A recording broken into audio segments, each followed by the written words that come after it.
I've spent the last year incredibly focused, building, creating. In fact, I've spent my whole life building, putting countless hours into something that I believe wholeheartedly will allow me to leave this place a little better than I found it. And I'm not unique in this way, right? We all have ambitions. We all work toward positive change in our lives. It's essential. But like everything in our world, there is more there than meets the eye.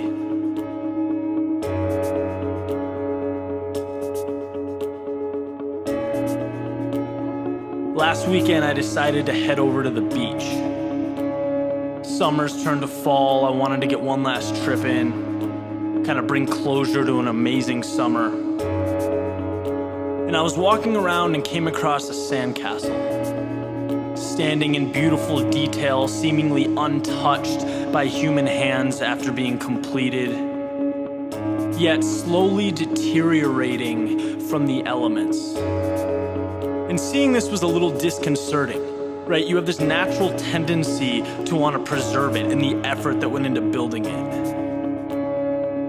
But the more and more I thought about it, the more it occurred to me that the true beauty of it all is not in the sandcastle.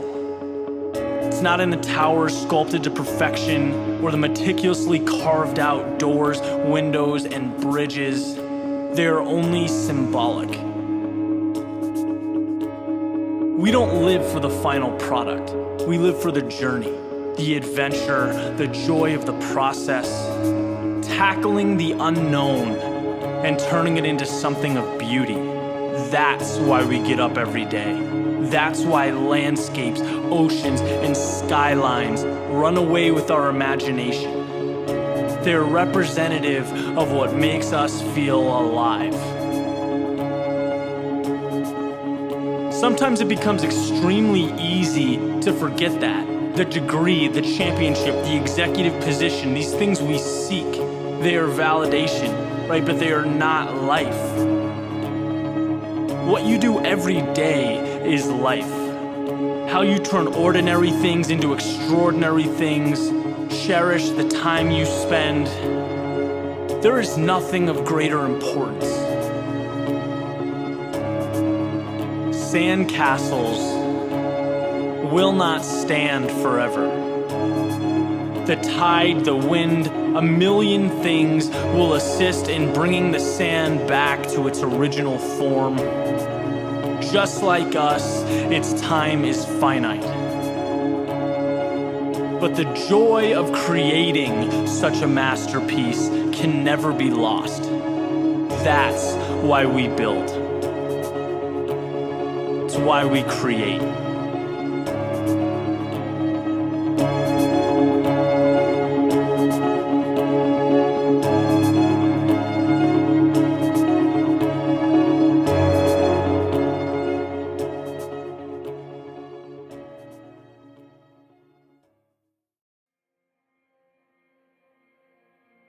A little girl walked up to the edge of a river, took a piece of paper out of her pocket, folded it into a little boat, and pushed it out into the open water.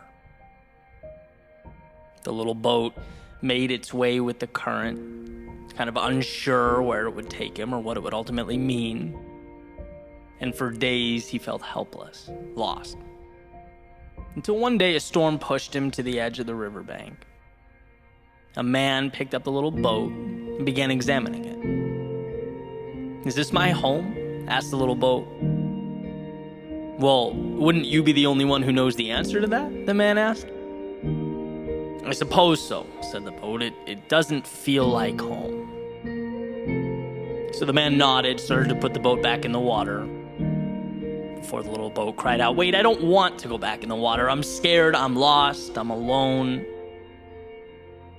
The man, with a reassuring smile, pushed the boat back out into the water and said, "Look, I've felt how you feel, and I've been where you are. I know what it's like to not know where home is, but the only way to find it is to carry on. That water is your path, and little boat, you're not alone. So the little boat kind of gathers himself, starts making his way down the river. A few more hours go by. Suddenly he runs into some plants that are popping out over the surface of the water. He realizes pretty quickly he's stuck. He can't move. The panic starts to set in. He's freaking out. He's thinking, now I'm never going to find home, right? All these terrible thoughts start going through his mind. He's screaming for help. But then he sees a mom with her son over on the shore. The child points to the little boat, says, "Mom, look, another one's stuck. We need to help it." The mom says, "No, this one will break free too, just like the last one did. Give it some time." The little boat hears them and starts thinking, wait, someone else got out of this situation? The thought never really crossed his mind that it was possible. So he takes a breath, starts rocking from side to side, building momentum. A few seconds later, the plant's grip starts to lessen. He nudges his way to the front of the brush, and sure enough, slips back into the flow of the stream. The little boy points, says, "Mom, look, the little boat got out." She says, "He sure did, baby. He just had to realize that he could." So the boat, again, collects himself, keeps making his way down the river, proud now, right? Feeling accomplished, growing into a paper boat of his own making. When sure enough, that wind shifted direction. Suddenly, he's not able to go where he wants to go, starts drifting towards the muddy riverbank. How could this be happening again, he thinks to himself. But see, that little boat started to learn a thing or two about life. That it wasn't all smooth sailing, that it would present its obstacles. But that contained within that little paper sea vessel was far more power than he knew. So he unfastened the excess paper on the back and the sides of the boat and created a little sail, and at first nothing happened. He waited. Knowing that this was it, this was make or break for him, he adjusted one more time. He could see the shore, feet from where he was. And then suddenly he felt himself turn. The boat started making its way back downstream. Against all odds, he had managed to get back on track. And he was so excited about this that he didn't even notice the water had cleared out and led him to this giant opening. It took him a second to adjust, but when he did, he saw boats of all shapes and sizes, from paper to the largest boats he'd ever seen. So he went up to the first one he saw, a little red and white canoe drifting around. He said, "I can't even believe this. You have no idea what I went through to get here. I almost landed in the wrong place. Then I got stuck in some brush. I thought it was over for me. Then to top it all off, I started drifting towards the muddy riverbank, and I barely adjusted course. I'm talking seconds." The red and white canoe smiles and says, "Well, so did I." And that's just it. That's the magic of this place. You can't even get here until you learn that the wrong stops are inevitable, but that they don't define you, that you have the strength to keep searching, until you learn that you have the ability to get yourself unstuck, that life's setbacks aren't forever, and that you can find a way, until you learn that some things you can't control, but how powerful are the ones you can. As the saying goes, you can't change the wind, but little boat, you can always adjust your sails. These are the things we all had to learn. Little boat looks at him and says, "But how was I supposed to know that? That I wasn't the only one?" Well, that's the thing. You don't really find out until you arrive. I guess it's just one of those funny aspects of life. "Well, I'm going to tell the world," said the little boat, "that no one is alone. That we all get off at the wrong stops. That we all get stuck. That we all have to adjust course, but the trick is to keep sailing downriver, no matter what. Keep sailing downriver. I'm going to tell everyone that they are not alone." "That's a brilliant idea," said the red and white canoe. "Now come on, I'll show you around. You're gonna really like this place."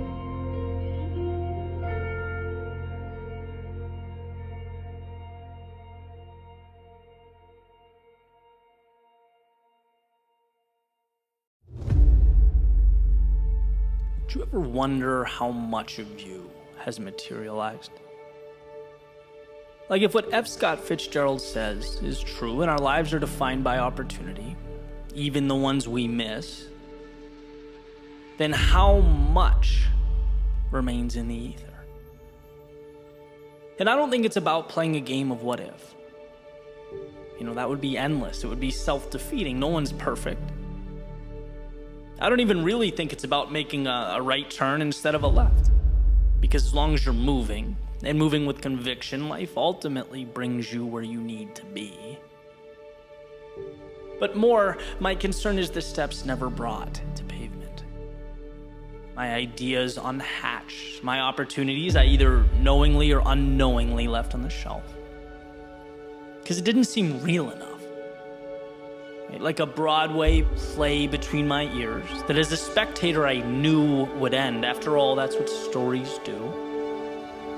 How much of ourselves have we cast aside as simply the things we don't say out loud? At first, it's infinite. We've yet to be taught to limit because limits aren't things, they're ideas, and ideas must be adopted. That's why they say some of life's best things were done by people too ignorant to know they were impossible, too naive of the notion that they couldn't say them out loud. Then it's comparison. They have what I want, but it was meant for them and not me. How delusional to think I could have it. How crazy to think that life has yet to be written, and I am an author. My date is with normalcy in the box where I keep those things we don't say out loud, and then we look around and we see highlight reels, we see awards and vacations and smiles, but we don't stop to think maybe they're just like me. Maybe they're people who struggle and question themselves and doubt the road ahead. No, it must be the paths diverged. They took happiness and I took those things we don't say out loud. And then there's everyday life when things don't go as planned, when the world presents curveballs and you haven't learned to hit off speed, so you feel small and you feel inadequate and ill-equipped, and you could reach out, but that's not cool, that's not right. That's something that you don't say out loud, but we keep it in, like all in, and eventually it becomes the if-onlys and I wish I hads. It's the quiet envy gazing longingly towards those who just cared less, who realize maybe life's not as serious as we make it out to be, who turn thoughts to things not by burying but by embodying them. And maybe that's the trick, to unlock the gate, keeping your perceived reality from the possibility of a new one, the one you could create if only you promoted your fleeting thoughts to forward progress. See, dreams can fail to come to fruition in two places, in your head and outside of it. But at least outside it has a chance. At least outside you can take the common, normal, everyday background and make it the backdrop to your movie, where you play a lead role. But it must be accepted and acknowledged, not thought of or even whispered, but screamed, so that the details and the trivialities that exist now work for you. That's right, they are now yours. Not because you thought about it, but because you reached out a hand and you took. You asked the world for something. And in life, it will always be true that you don't get what you do not ask for. So when you find yourself staring up a wall comprised of self-defeating narratives and manufactured limits, be ignorant, be irrational, be the reason your dreams have a chance. And when you look around and you see more and wonder why you don't have it, know that you can. You're allowed to. If you sacrifice, you will, but you must believe you are worthy of it. Not in the back of your head where you keep your locker combo and movie quotes, but in reality, where words bounce off lips. And when you feel like life is treating you unfairly, like they're happier or have it better, know that life is peaks and valleys, not just for you, but for everyone. And how you internalize that and carry on makes the difference. And when you feel lost or stuck, you are not hopeless, but in progress. Being broken down so that you can be reconstructed, stronger, better. Victory is not in hiding those struggles, but accepting them as the difference, as the reason you created the miraculous. Not because you had dreams, but because you said them out loud.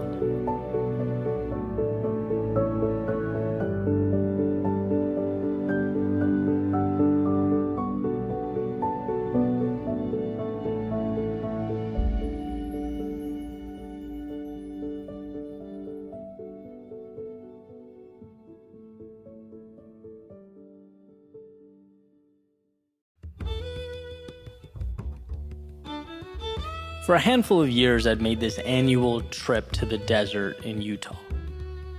And I'd take some time to be solo to clear my head, leave my phone in the cabin, which didn't have service anyway.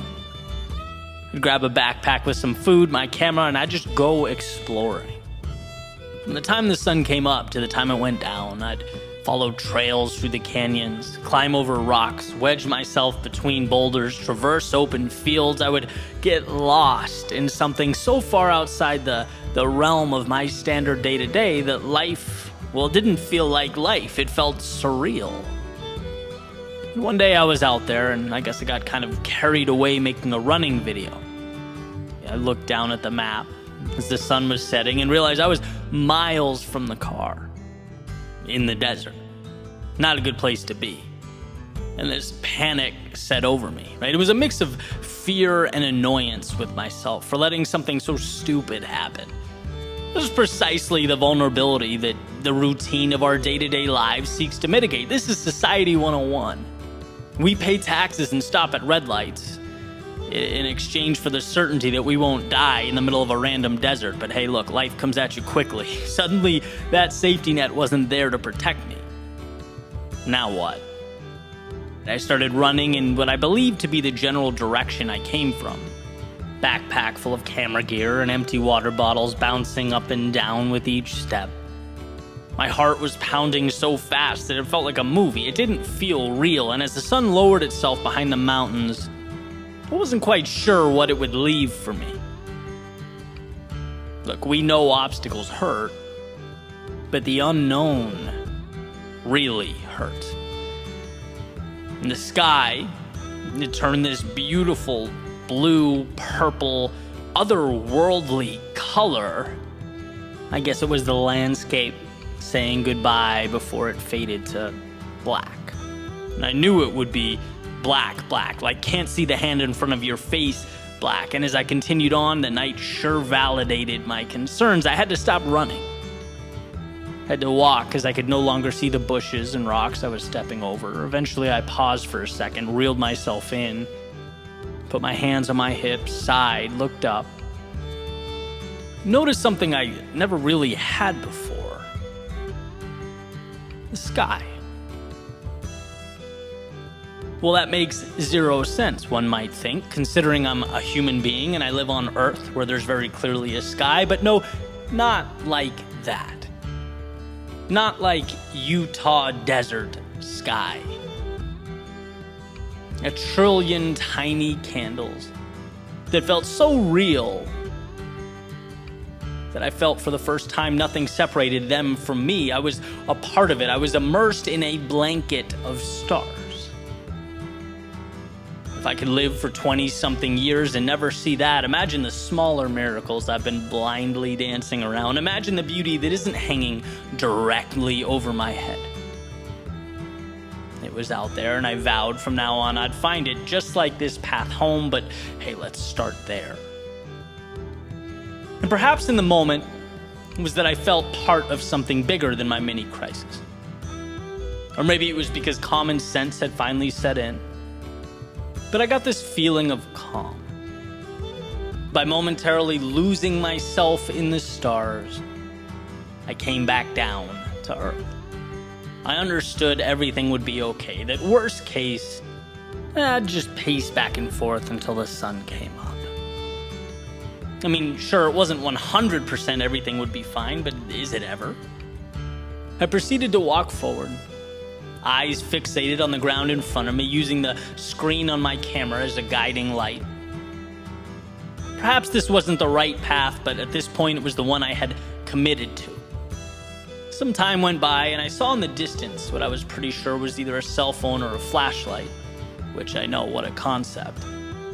I followed it, more sure of myself with each step forward, eventually passing a sign indicating that the trailhead was 1/4 of a mile in the same direction. I paused again and smiled to myself. Ultimately, I found the parking lot, hopped in the car, just as the odds suggested I would, and I departed for my mini adventure. As I was driving back, windows down, headlights cutting through the darkness, the only sound, the tires making their way over the gravel below, I sat there thinking and realized I actually felt sad. Felt like I wasn't ready to depart that little journey. That I needed that uncertainty in my life. I needed to conquer something new. I thought about the abrupt panic, the wolves, rattlesnakes, and scorpions that danced around in my head. And how such a small, almost laughable step outside of my comfort zone felt like a tremendous leap. I guess our most important moments come when we least expect them. And while I learned a lot about myself that night, I learned that there will be times we find ourselves wandering through the darkness of life, maybe ill-prepared, angry at ourselves for not foreseeing that things would unfold the way they did. But these obstacles are most likely solvable and small in the grand scheme of things, and that's not even the most important part. They are the gateway into our souls, into the ecstasy and the adventure that live outside the confines of parameters and checklists and routines.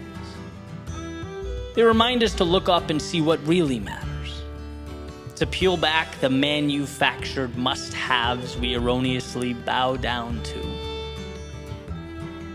I had to live that moment to understand what it meant, to see that the things we most fear are the things we most need. That real dreaming, it happens when we're awake, and that anytime you feel abandoned or lost or alone, look up at that blanket of stars. Realize they're not against you, but a part of you. A beacon of hope along the way. And know they can't promise you answers or guaranteed outcomes. But I can promise you, you wouldn't want that anyway.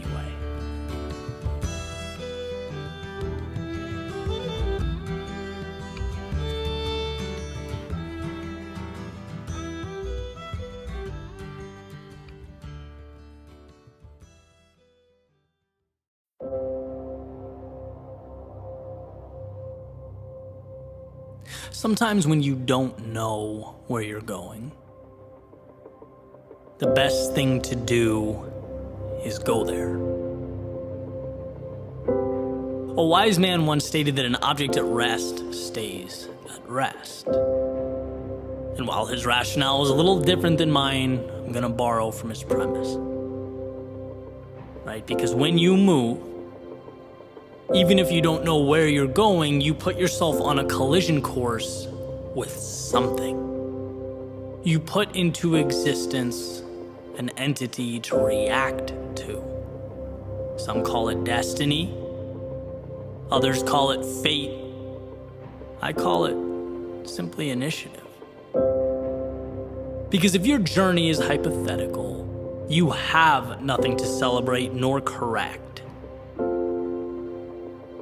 A sailboat can adjust its sails once it leaves the harbor, right? It can learn from and manipulate its surroundings, make sure it arrives at a destination, right? It learns and adapts along the way. But from the harbor, it speculates. It expounds upon a path that might be straighter, might be faster, might be more thought out and tied together than the crazy sailors who took off for the horizon, but in actuality, it goes nowhere. In the real world, it is stagnant, and I could be wrong, but I'd make the argument 10 out of 10 times that the real world is where we want our results. And my proof? Well, a journey that started with insurance and evolved into music and songwriting and audio production, then video production, then creative writing, then a sweet spot that kind of combined everything. A spot that didn't make its way to my inbox with an exact address. A spot that required a lot of failure and lessons learned and disappointment, but man, more than that, so much fun. Right, my proof is sitting down right now in real time, letting my fingers create a bridge from nothing to something of value. By the way, after sitting here staring at a blank screen for hours, it's just starting. Could I be wrong? Could I screw up? Could I wildly miss the mark? Yes. In fact, it happens more than I'd like to admit. But here's the beauty: even if I am wrong, I now have something to work with. Something has been brought into existence. And well, that means I'm officially further along than I once was. And I've heard over and over again that there is no perfect moment, that you have to just go. And the idea, it makes sense. It's impossible not to understand, but it's one of those things that until you feel it, it doesn't mean anything. How can you miss something you've never experienced? Well, to put it in a way that helped me understand, you aren't going because, what do you have to lose? You're going because everything is to be gained.